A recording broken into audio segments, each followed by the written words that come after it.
Se determinó la secuencia de aminoácidos del citocromo C para 5 especies diferentes de vertebrados. La siguiente tabla muestra el número de diferencias en las secuencias entre cada par de especies. Solo para tener el contexto de lo que estamos hablando del citocromo C, que es una proteína. Probablemente la recuerdas de cuando estudiamos la cadena de transporte de electrones. No es necesario que sepas eso para responder esta pregunta, pero es una proteína que se encuentra en un montón de especies diferentes. Y vamos a comparar las diferencias en la secuencia de aminoácidos de esa proteína en diferentes especies. Así que, aun cuando tenemos la misma proteína o una proteína similar, a todas las llamamos citocromo C.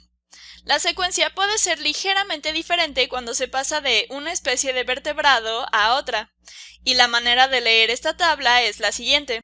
Para cada una de estas filas, por ejemplo, esta fila describe a D. polylepis.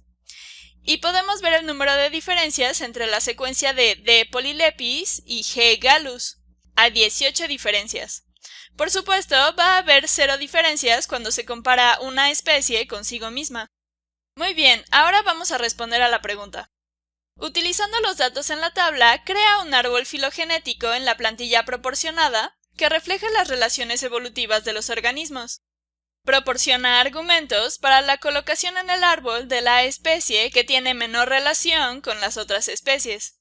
Mirando estas diferencias, es razonable decir que las especies que tienen la menor cantidad de diferencias en la secuencia del citocromo C probablemente son las que están más estrechamente relacionadas. Por acá nos dieron un árbol.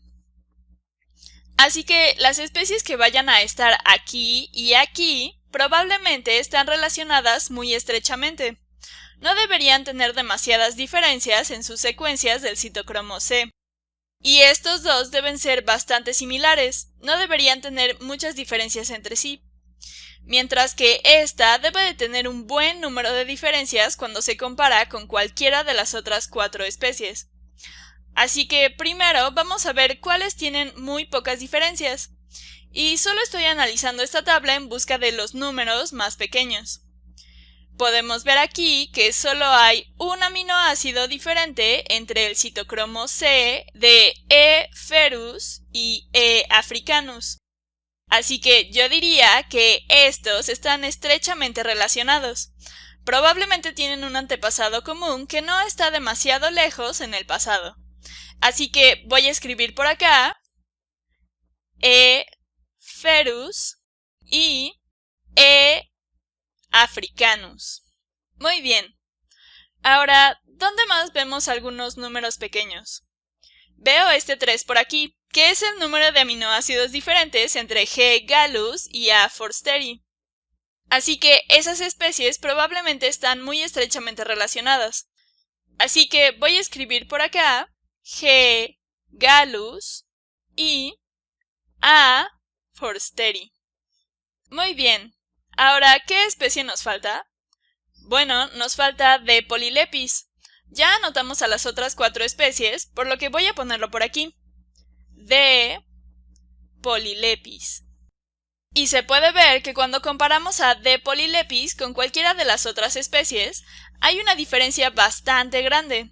D. polylepis y E. ferus tienen 21 aminoácidos diferentes, 18 aminoácidos diferentes en comparación con G. gallus, 17 con A. forsteri, y hay 20 aminoácidos diferentes entre la secuencia de citocromo C de D. polylepis y E. africanus. Por lo que esta especie tiene el mayor número de diferencias. Y nos piden que proporcionemos argumentos para la colocación en el árbol de la especie que tiene menor relación con las otras especies.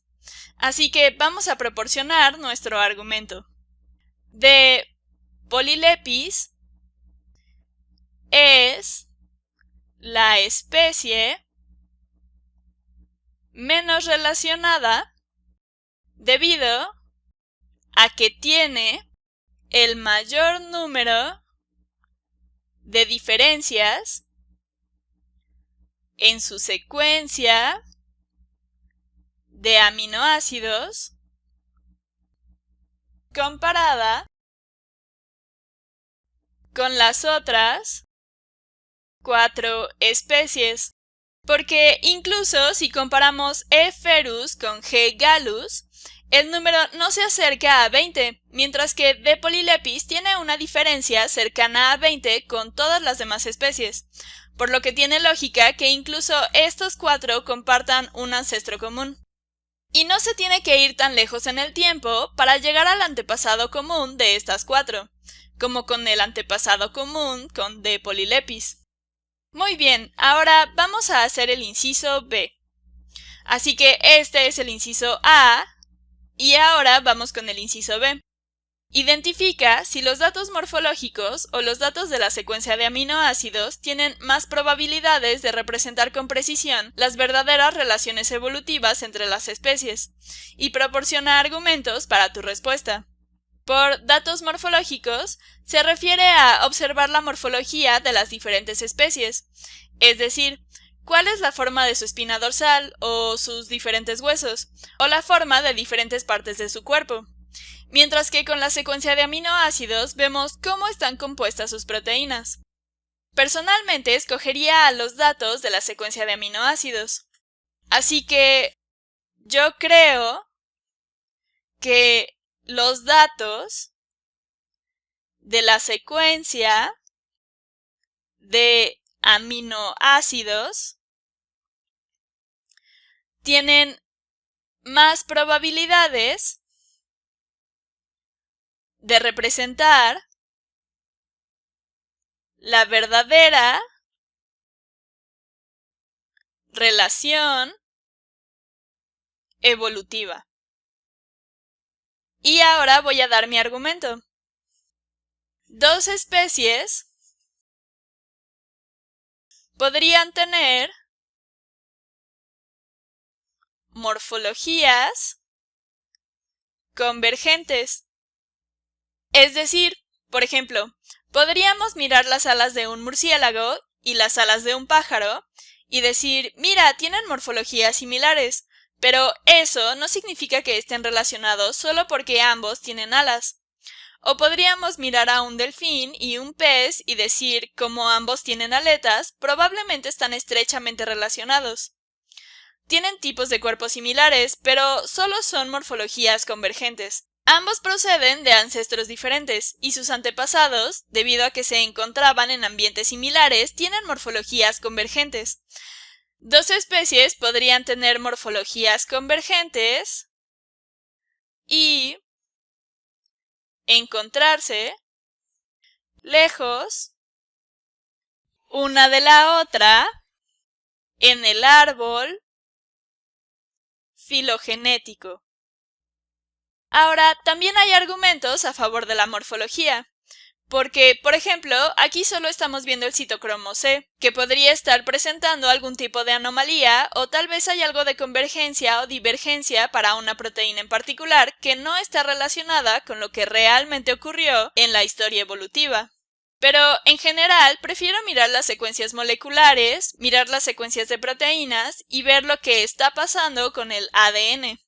Yo prefiero hacer eso porque te permite no ser engañado por la morfología convergente de especies distantes, como los murciélagos y las aves o los delfines y los peces.